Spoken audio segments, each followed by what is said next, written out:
부모교육론 발달이론에 대해서 알아보도록 하겠습니다. 전 시간은 프로이드의 정신분석학에 대해서 그리고 에릭슨의 심리사회학에 대해서 알아보았습니다. 이번 시간에는 보울비의 애착이론, 매슬로우의 인본주의, 뇌발달, 가드너의 다중지능 이론에 대해서 알아보도록 하겠습니다. 세 번째, 보울비의 애착이론입니다. 이 보울비는 영국 소아과 의사예요. 동물 행동학의 영향을 많이 받았고요. 이 보울비가 이야기하고 있는 애착, 굉장히 중요한데요. 이 애착이란 출생에서 3세까지 형성되는 부모 자녀 간의 유대감이다 라고 볼 수 있습니다. 긍정적인 유대감을 애착이다 라고 우리가 정의를 내립니다. 그런데 이 모든 아기들은 선천적으로 다른 사람에게 접근하고자 하는 성향, 즉 애착 욕구를 가지고 태어난대요. 이러한 욕구가 충족되면, 그렇죠? 이런 욕구를 충족시킬 수 있는 내적 기제를 가지고 있는데, 보울비는 따뜻하고 친근하고 지속적인 어머니와 아이의 관계에서 만족과 즐거움을 느낄 때 애착이 일어난다고 이야기하고 있습니다. 즉, 따뜻한 스킨십, 또 따뜻한 눈빛, 아이가 요구할 때 지속적으로 들어주는 엄마의 어떤 노력, 이런 것들이 일어났을 때 애착이 일어나는 거죠. 이 애착이론은 인성 발달에 중요한 틀을 제공합니다. 특히 생후 1년간의 부모 양육 태도가 얼마나 중요한지를 설명합니다. 그러니까 이 생후 1년간은 부모와 아이 간의 어떤 끈끈한 뭔가로 연결되는 애착이 일어나는데요. 이 시기가 너무나 중요한 시기다라고 볼 수 있는 거죠. 그래서 이 1년을 근간으로 3년간의 시기가 정말 아이로 하여금 결정적 시기, 즉 이 시기를 굉장히 잘 보낸 아이들은 후에 굉장히 건강한 아이로 성장한다는 거예요. 그래서 이제 안정적으로 안정감을 가진 이 애착의 안정감은 어머니와의 상호작용의 결과이다. 즉 어머니가 얼마나 노력을 했느냐에 따라서 이 아이는 다양한 스트레스를 잘 견딜 수 있는 아이로도 클 수 있습니다. 그래서 이 스트레스에서도 완충 역할을 할 수 있죠. 이 애착이. 안전기지 역할을 하는 거예요. 이 애착을 형성하면. 그래서 애착을 형성한 부모님이 같이 있을 때 이 아이들은 탐험을 떠날 수 있습니다.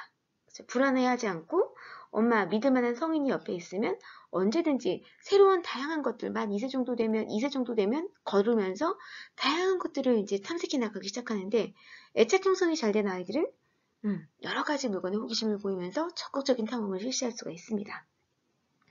그러니까 새로운 어떤 자극에 대해서 스트레스를 좀 덜 받을 수 있는 거죠.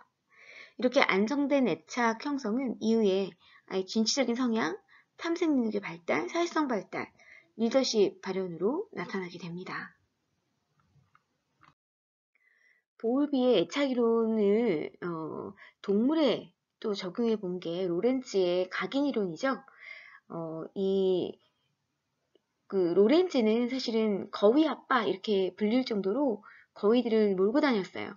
자, 왜 이렇게 거위가 이 보울비를 이 로렌츠를 따라다녔을까요? 그 이유는 생후 한 13시간에서 16시간이 요 결정적 시기인 거예요. 이 거위들한테는. 그래서 요 시간 안에 이 막 태어난 거위들에게 노출이 될 경우 보호자로 딱 각인이 되는 겁니다. 뇌에 새겨지는 거예요. 이 뇌에 새겨져서 절대로 혼동이 없게 누군가와 부모를 혼돈하지 않는 거예요.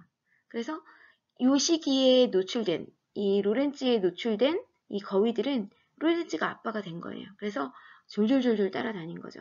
이렇게 동물들도 이 결정적인 시기가 있습니다. 근데 이 결정적 시기를 놓치게 되면 사실은 어려움이 발생하는 거죠. 이 동물들도 마찬가지입니다. 그 할로우의 원숭이 실험도 혹시 아시나요? 그 철로 되어 있는 먹이를 주는 우유를 주는 철제로 된 원숭이 엄마, 그 다음에 따뜻한 천으로만 덮여져 있는 엄마. 그렇지만 우유는 주지 않아요. 그런데 아이들은 공포가 어떤 위험 상황이 벌어졌을 때 어디로 달려가냐면 야기 원숭이들이 천으로 덮여져 있는 원숭이한테 가죠. 근데 이 행동주의자들은 그렇게 이야기해요. 분명히 철제 원숭이, 먹이를 주는 철제 원숭이한테 갈 거야 라고 예측을 했었죠. 근데 전혀 그렇지 않다라는 거죠. 아이가 성장하려면 단순히 먹이를 주는 것만으로는 설명할 수가 없어요. 다양한 감정들을 행동 주에는 반영하지 못하죠. 그래서 이 할로의 원숭이 실험을 봤었을 때에도 결정적 시기가 있는 거죠.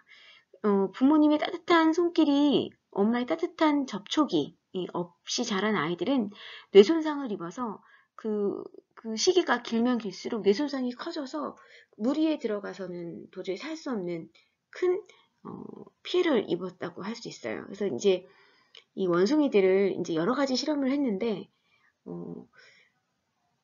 태어나자마자 3개월, 뭐 6개월, 12개월 이렇게 아무 접촉을 하지 않는 원숭이로 혼자서 이렇게 자라게 만들어요. 태어났을 때.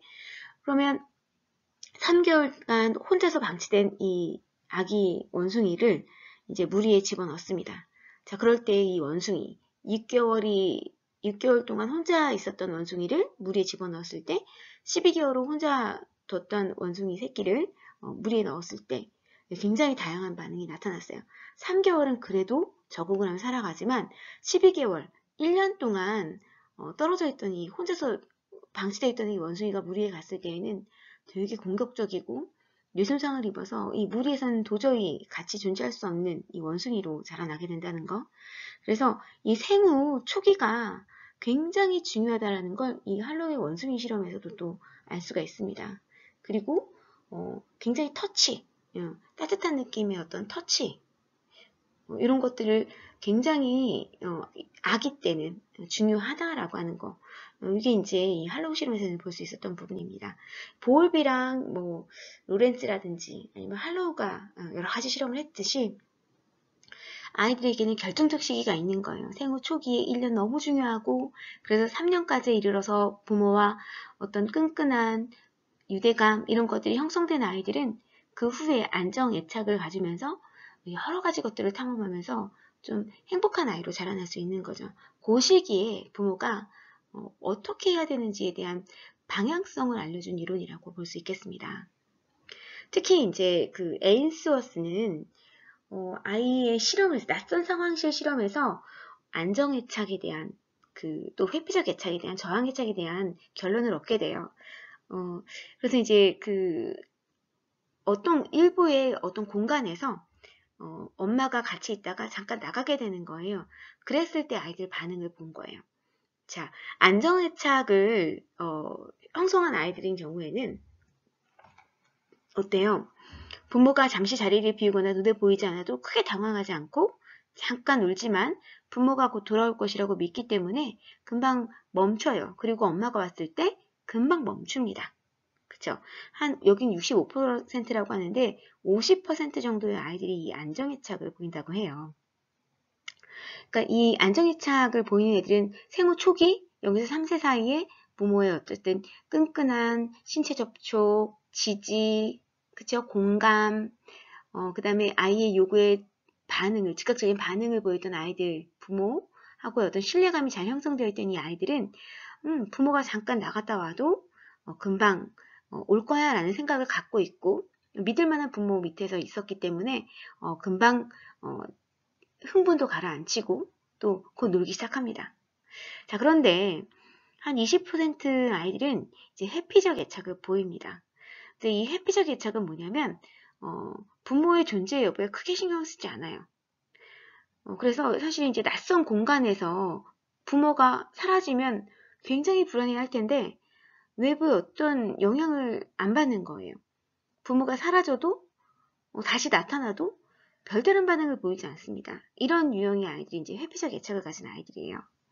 이 유형의 아이는 겉으로 볼 때는 너무 편하죠. 부모 입장에서는 너무 편해요. 엄마가 있든 엄마가 없든 애가 울지도 않고 잘 노는 것 같아 보여요. 그런데 이 아이는 굉장히 안 좋은 아이, 힘든 아이인 거죠.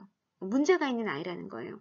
그래서 이 아이들은 누군가와 가까워지는 것을 굉장히 불편해하는 성향을 가질 확률이 굉장히 높습니다. 그죠? 그래서 이제 얘네들이 컸을 때 어려움을 많이 호소할 수 있습니다. 그래서 이제 이 회피애착은 엄마, 아빠가 낯선 환경에 있었을 때 있으나 없으나 아무 반응을 보이지 않는. 그래서 누군가와 같이 있는 것을 굉장히 불편해할 수 있는 성향으로 클 수 있는 아이의 어떤 문제를 갖고 있을 수 있다라고 볼 수 있고요. 세 번째는 저항애착이에요. 한 10에서 15% 정도의 아이들이 이 저항애착을 갖고 있는데요. 이 저항애착 같은 경우는 되게 양가 감정을 보여요. 낯선 상황에서 부모가 나가잖아요. 자, 그러면 굉장히 막 나갈 때 굉장히 불안해해요. 그쵸?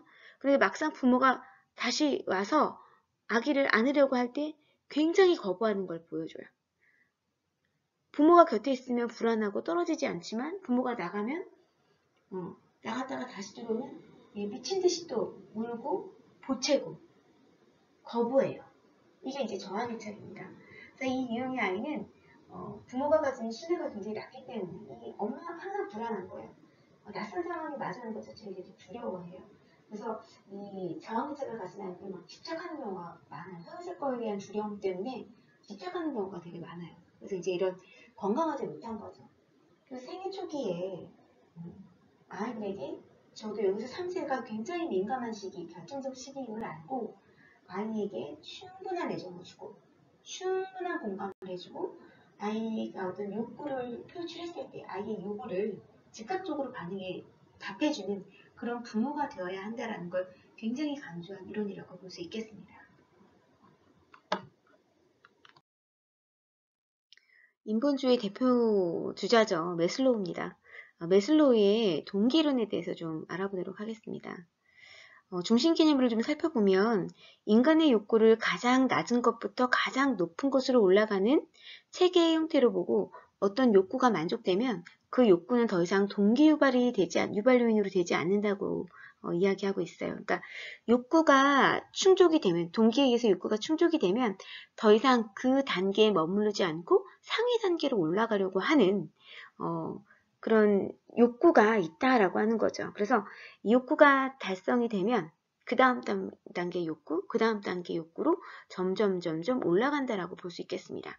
그래서 이제 매슬로우는 이 욕구의 단계를 5가지의 단계로 보고 설명을 하고 있어요. 그래서 이제 가장 낮은 단계는 생리적인 요구, 그 다음에 안전, 애정, 존재, 자아실현의 욕구, 이 단계를 밟아 올라간다고 이야기하고 있습니다. 한 가지씩 살펴보도록 하겠습니다. 욕구 중에 가장 기본이 되고 근본적인 욕구라고 볼 수 있습니다. 이 생리적인 욕구예요. 인간의 생리 자체를 유지시켜주는 기본적인 욕구로 식욕, 성욕, 수면욕, 이제 의식주와 관련된 본질적인, 본능적인 생리 현상에 따른 욕구를 말합니다. 자, 이 기본적인 생리적인 욕구가 충족이 되어야, 그죠? 그 다음, 안전에 대한 욕구로 올라갈 수가 있습니다. 자, 이 생리적인 욕구가 충족이 됐다라고 하면 사람들은 이제 안전에 대한 욕구를 찾아 나서기 시작합니다. 안전의 욕구는 일상생활에서 정신적, 신체적 안전을 추구하는 욕구를 말합니다. 즉, 물리적인 위험과 가정의 불화, 실직, 가난 등의 어떤 인생의 어려움에서 벗어나서 안정감을 가지고 보호받으면서 살고 싶은 욕구를 이야기합니다. 자, 그러면 이렇게 안정적인 직업을 갖고 있다거나 아니면 어느 정도 내가 먹고 살만한 어떤 전반적인 터전을 마련했다거나, 그쵸? 위험하지 않은 안전한 곳에서 있다거나 이런 욕구가 충족됐을 때에는 안전에 대한 욕구에서 이제 사랑과 또 소속의 욕구로 발전해 나갈 수 있습니다. 이 안전에 대한 욕구가 충족되지 않으면 늘 이 자리에 머물게 되는데 이 욕구가 충족된다면 다음 단계로 올라가게 되는 것입니다. 세 번째 욕구입니다. 소속과 사랑의 욕구인데요. 이 욕구는 사회적 욕구라고도 하고 사랑의 욕구라고도 합니다. 원래 인간은 사회적인 존재이기 때문에 다른 사람들과의 인간관계를 맺고 싶어하고 어느 집단에 소속되는 것을 굉장히 좋아하죠. 그리고 거기에서 사랑과 우정을 나누고 싶어하는 욕구를 지니고 있습니다. 그래서 소속되고 사랑받고 사랑하고 하는 이런 욕구들이 굉장히 강한데 이런 것들이 또 해소가 된다면 동기에 의해서 달성이 된다면 이제는 이 욕구에서 벗어나 자아 존중의 욕구로 올라가게 되는 거죠. 이 자아 존중의 욕구, 성취 욕구라고도 할 수 있겠습니다. 사람들은 일단 소속의 욕구가 채워지면 다른 사람들에 의해서 인정받고 존경받기를 원합니다. 이와 같은 욕구는 권력, 명예, 지위 상승을 추구하게 만들죠. 자아존중의 욕구는 자신의 평가에 의한 평가, 그러니까 자기 자신에 의한 평가, 또 남에 의한 평가가 그 기준이 되기도 합니다. 그러나 대부분은 남에 의한 평가에 대한 욕구가 굉장히 강하죠. 상대방이 나를 어떻게 생각하는지에 대한 것들이 굉장히 좀 강할 수 있습니다. 그런데 상대방에 의해서 상대방이 나를 되게 존중해 준다라고 했을 때, 아, 내가 존중받는구나 라는 것들을 좀 느끼게 된다고 해요. 그래서 뭔가 성취 욕구, 또 뭔가 그 집단 안에서 내가 인정받고 있다는 욕구를 충족하기도 합니다. 자, 이런 욕구, 자아 존중의 욕구가 충족이 되면 이제 더 높은 단계로 올라가게 됩니다. 즉, 자아 실현의 욕구인데요. 평생 가도 자아 실현의 욕구에 못 올라가는 경우도 많습니다. 자아 존중의 욕구만 가도 굉장한 거죠. 자, 최고의 단계, 자아 실현의 욕구는 인간의 가장 고차원적인 욕구로 간주하고 있습니다. 그렇죠? 이 욕구는 자기 충족의 욕구, 즉 자기 잠재력을 최대한 발휘해서 가장 완전하고 창조적으로 꾸준한 성장을 추구함으로써 자기의 존재 가치를 실현하고자 하는 욕구를 말합니다. 이 욕구는 자아 지각을 현실로 변환시키는 동기에서 출발하고요. 이 욕구가 충족될 때 희열과 삶의 보람을 느끼게 됩니다. 가장 고차원적인 욕구이기 때문에 죽을 때까지 자아 실현 욕구로 가기가 힘든 경우도 굉장히 많습니다. 그죠? 어떤 사람은 평생 생殖 욕구에만 머무는 사람들도 있고요. 어느 사람은 뭐 자아 실현의 욕구까지 가는 사람도 있겠지만 뭐 소속과 사랑의 욕구에 족하는 사람들도 많습니다. 그러니까 이게 동기가 충족이 되면 그 다음 단계, 그 다음 단계, 그 다음 단계로 간다라고 하는 것들을 이제 이 동기이론에서 볼 수가 있게 되는 겁니다. 이 밖에도 매슬로우는 그 인지적인 욕구, 그 다음에 심미적인 욕구에 대해서도 이야기를 했습니다. 자, 이 표 보이시죠? 매슬로우의 욕구 5단계. 생리적인 욕구가 충족돼야 안전의 욕구, 안전의 욕구가 충족되면 이제 애정의 욕구, 애정, 친한 소속감을 가진 다음에는 존재의 욕구, 승인을 받고 존경받고 남의 평가에 의해서 내가 뭔가 존중받고 이런 존재의 욕구에서 이 욕구가 충족이 된다면 자기 완성, 삶의 보람의 자아 실현의 욕구로 발전하게 되는 것입니다. 이 5개의 욕구 말고도 아까 이제 언급했지만 인지적인 욕구와 심미적인 욕구를 이 매슬로우가 언급을 했는데요. 이 인지적인 욕구는 배우고 뭔가를 알고 이해하고 호기심이나 이런 열망하는 욕구를 이야기합니다. 뭔가 배우고자 하는 어떤 욕구들 이런 것들을 이제 인지적 욕구라고 이야기했고요.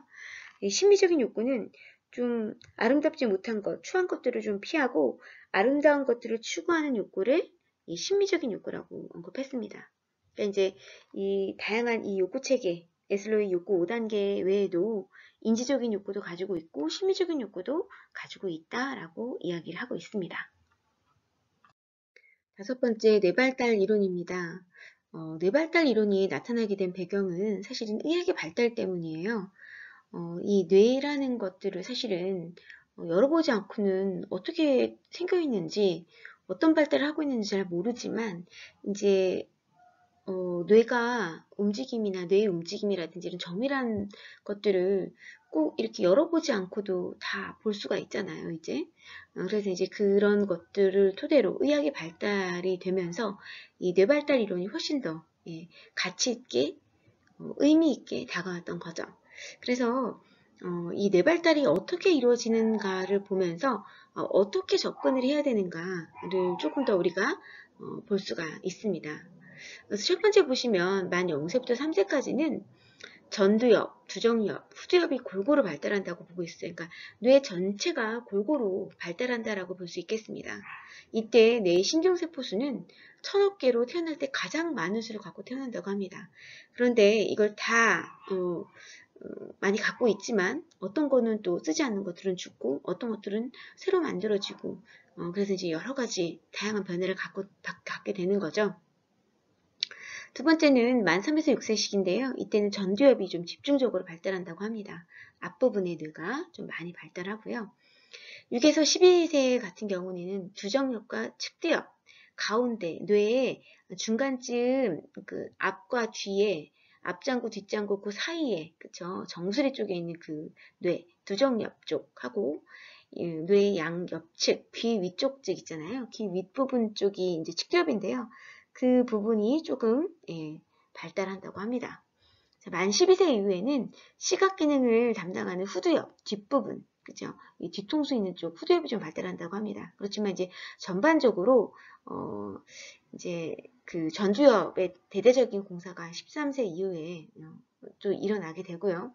끊임없이 이 뇌는 전두엽이 계속 성장할 수 있도록 평생 성장할 수 있도록 이제 변화되는 시기를 갖게 됩니다. 그래서 사실 이제 전두엽이 완성되는 시기가 언제냐라고 물으면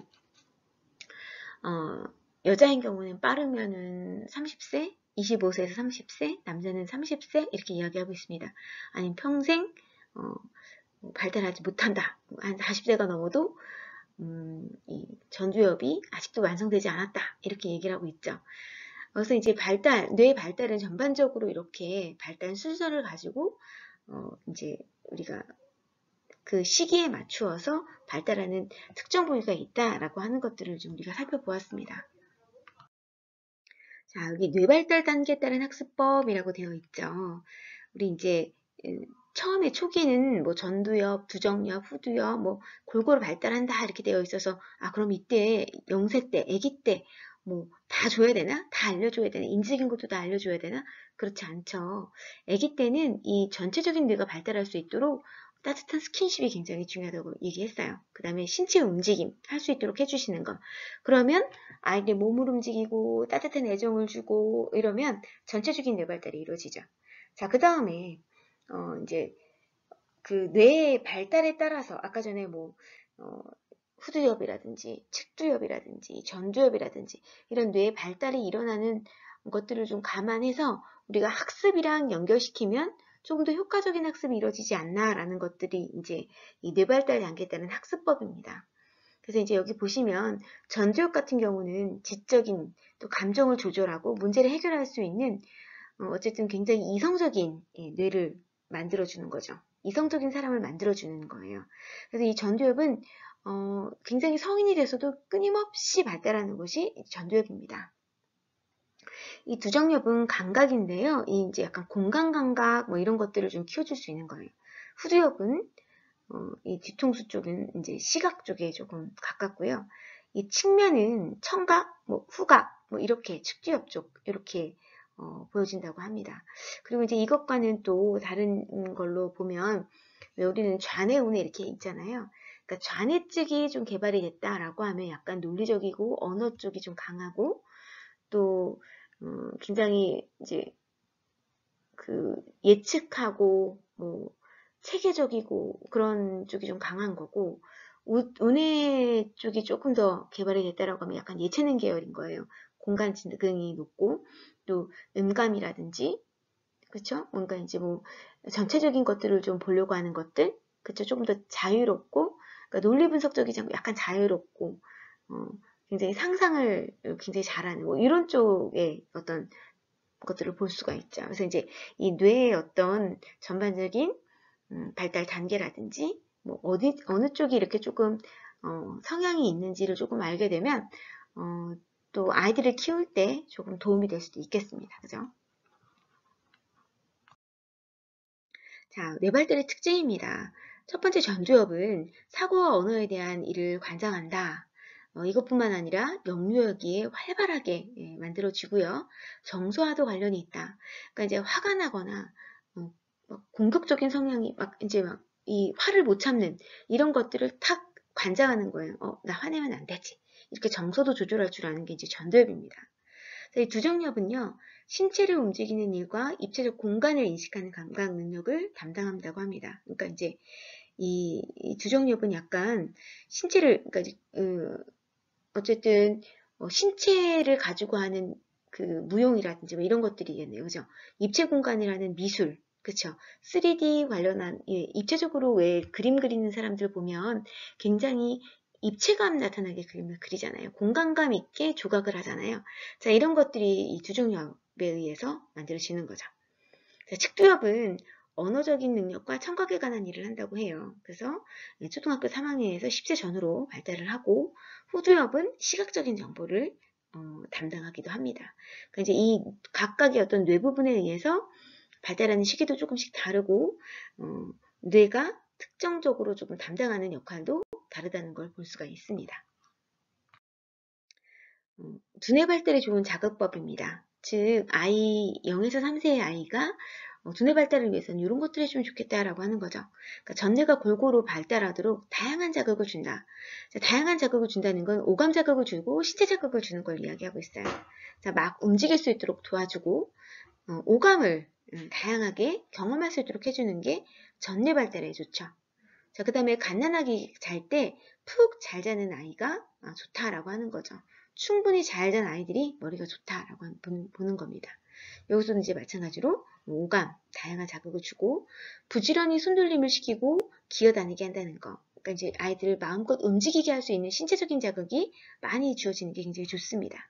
자, 스킨십, 그쵸? 0에서 3세가 사실은 보울비가 얘기했던 크리티컬 피리어드, 결정적 시기이기도 해요. 그래서 스킨십이 굉장히 중요합니다. 이 스킨십은 두뇌 발달에도 굉장히 많은 영향을 미치게 되는 거죠. 자, 그 다음에 올바른 식습관, 음식을 먹어보는 거예요. 올바른 식습관이 두뇌 발달을 촉진시킵니다. 이 씹을 때, 턱관절을 씹을 때에도 골고루 음식, 영양 섭취를 할 때에도 이런 것들이 다 두뇌 발달을 촉진시킨다라고 볼 수 있겠습니다. 자, 그러면 뇌의 발달을 위해서 0, 3세는 이 내용들을 잘 적용시키면 좋을 것 같네요. 3에서 6세입니다. 3에서 6세의 아이들은 인간성을 담당하는 전두엽을 발달시키는 것이 되게 중요하죠. 그래서 이야기를 많이 듣도록 또 읽을 수 있도록 도와주시면 좋겠습니다. 그리고 다양한 경험이 생각하는 힘을 키우는 것처럼 다양한 경험을 할 수 있도록 도와주시는 거예요. 아이들 데리고 여기저기 다니고, 그쵸? 아이가 스스로 경험해 볼 수 있는 다양한 것들을 좀 많이 접할 수 있도록 도와주는 거 굉장히 중요할 것 같습니다. 자, 그 다음에 천천히 예절교육, 도덕교육을 시키는 것이 좋겠습니다. 그러니까 이 시기에는 이런 이야기도 많이 들려주시고 또 책도 많이 읽어주시고 책도 읽을 수 있도록 도와주시고 또 아이가 경험할 수 있는 이 연령대에서 경험할 수 있는 다양한 경험들을 할 수 있도록 도와주셔서 생각하는 힘을 키울 수 있도록 도와주시고 예절교육, 도덕교육도 함께 할 시기 이 시기에 이렇게 해주시면 뇌 발달에 굉장히 좋다라고 하는 것이죠.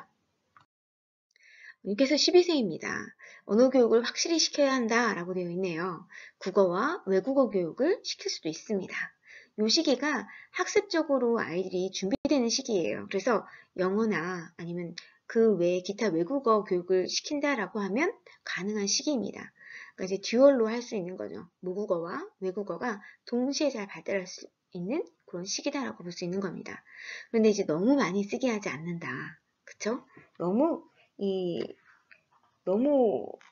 아이들을 혹사시키지 않는 거예요. 그쵸? 너무 많이 쓰게 하지 않는다. 그리고 실험, 실습, 관찰 위주의 수업 교육을 시킨다. 뭔가 주입식인 것보다는 뭔가 몸으로 아이가 직접 관찰하고 실험에서 얻는 지식이 참 지식이 될 수 있습니다. 그래서 이 시기에는 뭔가 관찰을 하고 직접 해보고 실험해보고 이런 것들을 토대로 수학을 좀 배워나갈 수 있도록 하는 것들이 굉장히 의미 있는 교육이다라고 볼 수 있겠습니다. 그리고 입체 공간적 사고를 발달시키는 다양한 놀이교육을 좀 진행해 주셨으면 좋겠습니다. 그러니까 이때 이제 공간 지각에 대한 사고 할 수 있도록 도와주시면 좋겠는데, 뭐 블록놀이도 굉장히 좋고요. 뭐 그것과 비슷한 다양한 놀이들을 조금 교육으로, 놀이로 시켜주시면 좋을 것 같습니다. 6번째, 가드너의 다중지능 이론입니다. 가드너는 왜 다중지능 이론을 만들었을까요? 사실은 IQ는 비네라는 사람에 의해서, 프랑스 비네라는 사람에 의해서 개발이 됐어요. IQ 검사는 다 받아보셨죠? 그런데 사실은 이 IQ 검사는 정상인들을 위한 검사가 아니었어요. 특수아동을 걸러내기 위한 검사였어요. 왜냐하면 일반적이지 않기 때문에 이 아이들을 조금 더 발달시키거나 아니면 이 사회에 적응시키기 위해서 조금 더 뭔가를 더 제공해야 될 수 있는 아이들을 좀 변별해내기, 일반 아동과 특수 도움이 필요한 아이들을 변별하기 위해서 이 IQ 검사를 시작했는데 이제 이게 변질된 거죠. 똑똑한 애를 찾기 위해서 IQ 검사가 실시된 거예요. 사실 이제 IQ 검사가 실시되면서 부작용이 일어났죠. 내 IQ가 똑똑하니까 공부 안 하는 애들도 생겼고, IQ가 낮다 보니까 나는 원래 이런 애야 이러면서 공부를 더 안 하는, 어쨌든 부작용이 꽤 많았죠. 그리고 사실은 이 IQ 검사가 보면 알겠지만 신체 컨디션에 따라서도 이 검사가 적게 나오고 많이 나오고가 또 좌우가 되죠. 특히 영유아기 때에는 애들이 이제 그날의 어떤 컨디션에 따라서도 이 IQ가 다르게 나와요. 그런 것들. 그리고 사실은 이제 그 특정 부분에 그 장애를 가진 아이들 있잖아요. 이런 어쨌든 좀 장애를 가진 아이 중에 서번트 증후군을 가진 아이들 같은 경우는 IQ가 굉장히 낮게 나와요. 그런데 얘네들은 비행기에서 뭔가 저 내려다 보이는 도시를 한눈에 스캔해서 그걸 그림으로 다 그릴 수도 있고, 지하철 노선들을 한 번 보고 다 그려낼 수도 있고, 그렇단 말이에요. 그럼 이 아이들이 지능이 없나? 아니죠. 무서운 지능이, 특정 지능이 발달한다는 거죠. 그런데 IQ는 그것들을 끌어내지 못해요. 그렇죠. 그런데 이제 이런 것들에 대해서 좀 고민해 볼 필요가 있지 않나. 이 IQ로 모든 사람들의 지능을 판단하는 거는 우려가 되는, 충분히 우려가 될 만한 것은 아닌가. 사람들은 각기 다양한 장점들을 갖고 있는데 이 IQ는 그런 것들을 다 포괄할 수가 없잖아요. 그래서 가드너가 다중지능 이론을 어쨌든 만들어낼 수 있는 결정적인 계기가 된 거죠. 이 8가지 지능은 모든 사람들은 다 잘할 수는 없어요. 그렇지만 강점 지능을 가지고 있죠. 이 강점 지능을 잘 부각시키고, 그렇죠? 또 나는 잘하는 게 있지만 또 부족한 게 있어요. 그러면 약점 지능들을 좀 보완할 수 있는 게 이 가드너가 이 8가지 다중지능 이론을 만들어낸 궁극적인 목적이라고 볼 수 있어요. 그러니까 강점 지능은 키우고 약점 지능은 보완하고, 이런 것들을 조금 잘 활용하시면 좋을 것 같아요. 근데 보통 사람들은 한 3가지 정도의 이 다중지능 이론 중에서 3가지 정도의 장점 지능을 가지고 있대요. 강점 지능 한 3가지 정도. 그러면 이 3가지 정도의 강점 지능을 토대로 직업군을 선택하고, 이 직업군을 선택한다면 굉장히 행복한 직업 생활을 영위할 수 있다고 봐져요. 이 다중지능 이론이 또 직업과도 연관될 수 있기 때문에 더 부각되고 각광받았던 이유가 있다라고 이제 볼 수 있겠습니다. 그러면 나는 어느 지능이 쭉 한번 들어보시면서 나는 어느 지능이 조금 높은 사람인가를 한번 살펴보시면 좋을 것 같아요. 기본적으로 자기 이해 지능을 좀 갖고 가시면 참 좋겠죠. 그리고 나는 대인관계 지능이 높을 수도 있고 언어적 지능이 높을 수도 있고 그렇습니다. 또 음악을 하는 사람이라면 음악적 지능이 높거나 또 논리수학적 지능이 높을 수도 있고요. 그 다음에 개인이해 지능이 높을 수도 있습니다. 이렇게 자기가 갖고 있는 강점 지능들이 있을 거예요. 그 강점 지능들이 좀 집약된 것에서 직업을 갖는다면 굉장히 행복한 인생을 살 수 있는 거죠. 직업과 연관되어서 행복하게 뭔가를 좀 성취감을 가지고 살아나갈 수 있는 원동력이 될 수 있다라고 이제 보여지는 겁니다. 그 중에 하나가 이제 첫 번째 지능이 음악적 지능입니다. 이 음악적 지능의 정의를 한번 내려보면 음정, 리듬, 곡조, 멜로디, 음색, 음질에 민감한 능력을 갖고 있는 사람들이에요. 악기를 연주하는 능력, 음악을 이해하고 표현하는 능력을 이 지능의 정의로 담고 있습니다.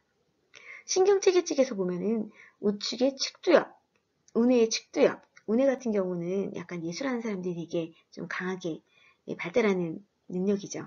측두엽 같은 경우는 옆쪽인데 청각 쪽이랑 또 관련이 있습니다. 대표적인 인물 모차르트, 베토벤, 장영도, 조수미, 정명훈, 스티비 원더 이런 사람들이네요.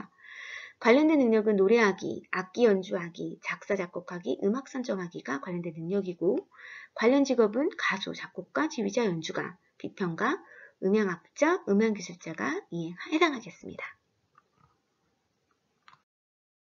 언어적 지능입니다. 지능의 정의를 보면 단어의 소리, 리듬, 의미에 대한 감수성이 민감한 능력, 그쵸? 그다음에 알아듣기 능력, 표현하는 단어의 활용 기술, 상대방에게 설득력 있게 말하는 능력, 핵심을 탁탁 꼬집어서 전달하는 능력, 이런 능력을 가진 사람들이 언어적 지능이 높다라고 이제 볼 수 있는 겁니다.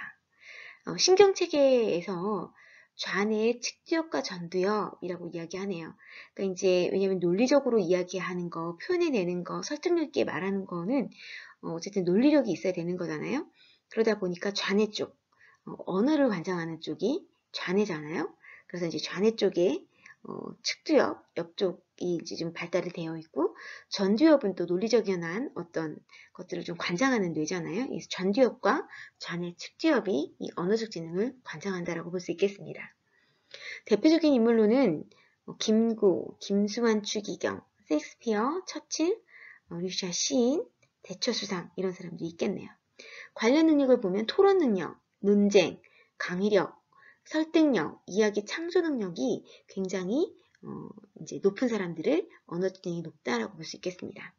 관련 직업을 보면 연설가, 아나운서, 정치가, 네, 그쵸, 말을 잘해야 되기 때문에 기자, 소설가, 수필가, 극작가가 이 언어적 지능을 갖고 있다라고 볼 수 있겠습니다. 세 번째 지능인데요. 논리수학적 지능입니다. 이 논리적 수학적 지능을 정의 내려보면 숫자나 규칙, 명제 등의 상징 체계들을 숙달하고 창조하면서 문제를 해결하는 능력입니다. 그러니까 이제 그리고 추상적인 관계를 인식하는 능력, 숫자를 효과적으로 사용하는 능력, 추론 기술 능력, 이런 능력들을 갖고 있는 친구들이 논리수학적 지능이 높은 친구들이에요. 그래서 이제 논리수학적, 뭔가 체계적 이러면 뭐예요? 좌뇌 쪽이죠. 좌뇌 또는 부정력, 그리고 이런 것들을 시각화하면서 관련 부호화하는 거기 때문에 운에도 또 연결이 되어 있습니다. 뭔가 추상적인 것들을 생각하고 창조하고 하는 것들, 이런 능력은 또 운해랑도 또 연관되어 있기 때문에 좌뇌와 운해가 다 모두 발달된 친구들이네요. 그죠? 여기 보면 대표적인 인물로는 안철수, 아인슈타인, 스티븐 호킹, 빌 게이츠, 장영실, 칸트 이런 사람들입니다. 이 숫자, 명제, 상징 체계들을 숙지해야 되다 보니 어때요? 컴퓨터를 잘하는 사람들, 그죠? 암호화 뭐 이런 것들 있잖아요. 그 컴퓨터 언어 이런 것들을 이게 이제 매칭이 되어야 되는 것들 있잖아요. 숫자와 이런 기호의 어떤 묘한 것들을 잘 매칭시켜주는 사람들이 이 논리 수학적 지능이 높은 사람들이잖아요. 그러니까 이제 관련된 능력을 보면 부호해도, 계산법, 숫자의 기억력, 문제 해결 속도가 빠른 이런 능력을 좀 보유하게 되고, 관련 직업으로는 회계사, 수학자, 과학자, 교사, 통계학자, 컴퓨터 프로그래머 이런 사람들이 논리 수학적 지능을 타고났다라고 이제 볼 수 있는 것입니다. 네 번째 공간적 지능입니다. 이 공간적 지능의 정의를 한번 내려보면 색깔, 선, 모양, 형태 등 시공간적인 세계를 정확하게 인식할 수 있는 능력, 별을 보고 방향을 정확하게 찾는 능력, 사물을 도표나 지도, 그림으로 묘사하는 능력, 뭐 이런 것들을 갖고 있는 아이들이 이제 공간적 지능이 높다라고 볼 수 있겠습니다. 신경체계를 보면 공간적인 부분을 담당하고 있기 때문에 운해 쪽, 그 다음에 후두엽 시각 쪽을 관장하는 신경체계의 에서 이 부분이 좀 활성화되는 것을 볼 수가 있습니다. 대표적인 인물로는 미켈란젤로, 피카소, 백남준, 고 레오나르도 다빈치 이런 사람들이 대표적인 인물이고요. 관련된 능력을 보면 시공간을 그림으로 표현하는 능력, 색깔선 모양 등을 활용하는 능력, 뭐 이런 능력들이 조금 뛰어난 사람들을 이야기하겠네요. 관련 직업으로는 디자이너, 건축가, 뭐 화가, 우주학자, 뭐 이런 사람들이 공간적 지능이 높은 사람이라고 볼 수 있겠습니다. 다섯 번째 신체 운동학적 지능입니다. 정의를 내려보자면 운동, 균형, 민첩성, 태도 이런 것들이 몸으로 느낌을 조절하고 표현하는 능력이 좀 뛰어난 사람, 또 전신으로 율동하고 모방할 수 있는 능력, 손을 사용해서 기술적으로 섬세한 것을 조작하는 능력, 이런 능력을 가진 사람들이 이제 이 신체 운동적 지능이 높다라고 볼 수 있는 거죠. 자, 그러면 이 신체 운동적 지능이 높은 부분의 어떤 이 활성화되는 뇌는 어느 부분인가를 봤더니 좌뇌, 그리고 소뇌, 기저신경절, 운동 피질 이런 쪽이 좀 발달된 게 요 신체 운동학적 지능이 높은 사람들이라고 볼 수 있겠습니다. 대표적인 인물은 박찬호, 타이거 우즈, 박세리, 마이클 조던, 칼 루이스 이런 사람들이네요. 그렇죠?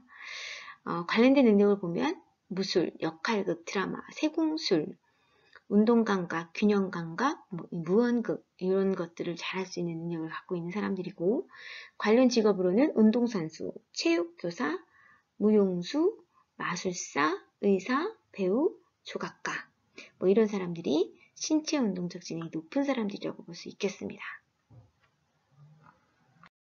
6번째 지능인데요. 대인관계 지능입니다. 이 지능은 상대방의 몸짓, 말투, 또 감정, 기분을 민감하게 예측하는 능력, 좋은 인간관계를 유지하는 능력, 타인에게 생기는 문제를 해결하라고 리드하는 능력, 이런 능력이 많은 사람들이 이제 대인관계 지능이 높다라고 볼 수 있는 거죠. 보면 전두엽 쪽, 그 다음에 측두엽, 운해는 약간 이제 논리적인 것보다는 어떤 감정적인 부분들, 그쵸? 이런 것들이 조금 되는 거죠. 그 다음에 변연계는 특히나 이제 감정을 관장하는 부분이에요. 이제 이런 부분들이 이제 잘 발달되어 있는 사람들이다라고 볼 수 있는 거고요. 대표적인 인물은 마틴 루터 킹, 간디, 테레사 수녀, 석가, 넬슨 만델라 이런 사람들이네요.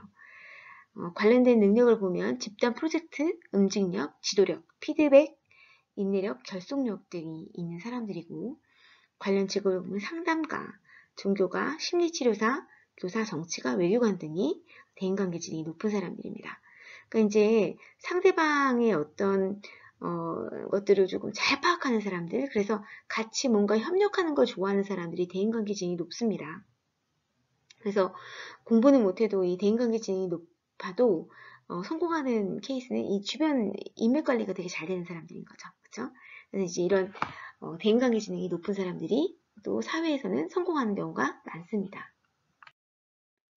자, 7번째 지능입니다. 개인 이해 지능인데요. 이 개인 이해 지능은 한번 정의를 내려보면 자신을 잘하는 능력, 자신의 장단점을 인식하고 스스로 의사결정을 내리는 능력, 자신의 감정, 기분을 잘 조절하는 능력, 자신을 잘 표현하고 행동을 규제하는 능력을 개인 이해 지능의 정의라고 보았습니다. 그러니까 이 개인 이해 지능이 높은 사람일수록 어때요? 굉장히 좋은 거죠. 내가 뭘 잘하는지, 내가 뭘 못하는지. 그 다음에 내 기분도 이럴 때 기쁘고, 이럴 때 슬프고, 이럴 때 화가 나고, 그래서 이걸 잘 조절할 수 있는 능력을 가진 사람. 그러니까 개인 이해 지능이 높은 사람이 정말 훌륭한 사람인 거죠. 가장 근간이 되는 거라고 볼 수 있겠습니다. 다중지능 이론에서 특히나 영유아기에 잘 갖추어야 할 기본적인 지능은 개인 이해 지능이라고 볼 수 있겠습니다. 그죠? 이런 것들이 좀 잘 될 수 있도록 내가 잘하는 게 뭔지, 내가 좋아하는 게 뭔지 이런 기본적인 토대를 마련해 주는 게 영유아기 때는 굉장히 필요한 것 같아요. 그래서 이제 신경체계를 보면 전두엽, 변연계, 두정엽 이런 것들이 이제 주로 발달하는 그런 부분들이고 대표적인 인물은 소크라테스, 간디, 프로이트, 이완 칼, 융, 찰스 디킨스 이런 사람들이 대표적인 인물입니다. 관련된 능력은 정신수양, 반성적 사고력, 내면의 인지능력 이런 것들이고요. 관련 직업은 정신상담가, 철학가, 종교가, 소설가, 심리학자 등이 이제 여기에 해당합니다. 사실은 어떻게 보면은 대인관계 지능하고 개인 이해 지능하고 겹쳐지는 거 아니야? 라고 보겠지만 물론 겹쳐지는 부분도 있겠지만 가장 중요한 건 개인 이해 지능은 자기 자신을 아는 거예요. 자기 자신을 너무나 잘 알아서 그것들을 내가 단점을 알면 보완할 수 있고 장점은 키울 수 있잖아요. 이런 개인 이해 지능이 높을수록 뭔가 성취감이라든지 이런 것들이 되게 높을 수 있다는 거죠. 이게 기본이 되고 다른 지능을 엎었을 때 훨씬 더 유능해질 수 있다는 거예요. 그죠? 그래서 이제 개인 지능을 키울 수 있도록 영유아기에는 조금 지원할 필요가 있겠다. 내가 잘하는 게 뭔지, 내가 좋아하는 게 뭔지를 좀 영유아 시기 때는 좀 잘 알려주는 것들, 경험할 수 있도록 해주시는 것이 좋겠습니다. 이 8가지 지능인데요. 자연 탐구 지능이에요. 사실은 7개의 지능으로 시작했다가 마지막에 들어온 게 자연탐구지능입니다. 이 지능의 정의를 보면 꽃이나 풀, 돌과 같은 식물, 그 다음에 광물, 동물을 분류하고 인식하는 능력, 기후 형태의 변화에 대한 자연현상에 민감해지고서 정확하게 탐구하는 능력, 자연 환경에 적응하는 능력, 이런 것들을 가진 사람들의 지능을 정의한 것, 이제 자연 탐구 지능이라고 볼 수 있겠습니다. 신경체계를 보면 좌우뇌, 감각 피질에서 이제 이런 능력들이, 어떤 지능들이 이제 부각되는 걸 볼 수가 있고요. 대표적인 인물은 윌슨, 다윈, 파브르, 유문무 교수 등 이런 부분들이 이제 대표적인 인물이라고 볼 수 있겠습니다. 관련된 능력은 단체 견학, 동식물 분류 식별 능력, 자연 탐구 능력, 뭐 이런 것들이 이제 조금 관련된 능력이라고 볼 수 있겠고요. 관련 직업은 식물학자, 동물학자, 원희가, 수의사, 조류학자, 환경운동가가 관련 직업이라고 볼 수 있겠습니다. 왜 요즘에 그 산에 사는 사람들 많잖아요. 그쵸? 그래서 이제 나는 자연인이다. 이런 사람들도 사실 이 자연 탐구 지능이 높은 사람들이죠. 왜냐면 꽃이나 풀에 대한 것들을 굉장히 잘 알잖아요. 그런 사람들은. 그래서 이제 그런 사람들이 아마 자연 탐구 지능이 높지 않을까라는 생각을 좀 해봅니다. 그래서 이 다중지능 이론의 8가지에 대해서 좀 알아보았습니다. 오늘은 여러 가지 발달 이론에 대해서 알아보았습니다. 긴 시간 동안 집중하시느라 고생하셨습니다. 한 주간도 행복한 시간 보내시기 바랍니다.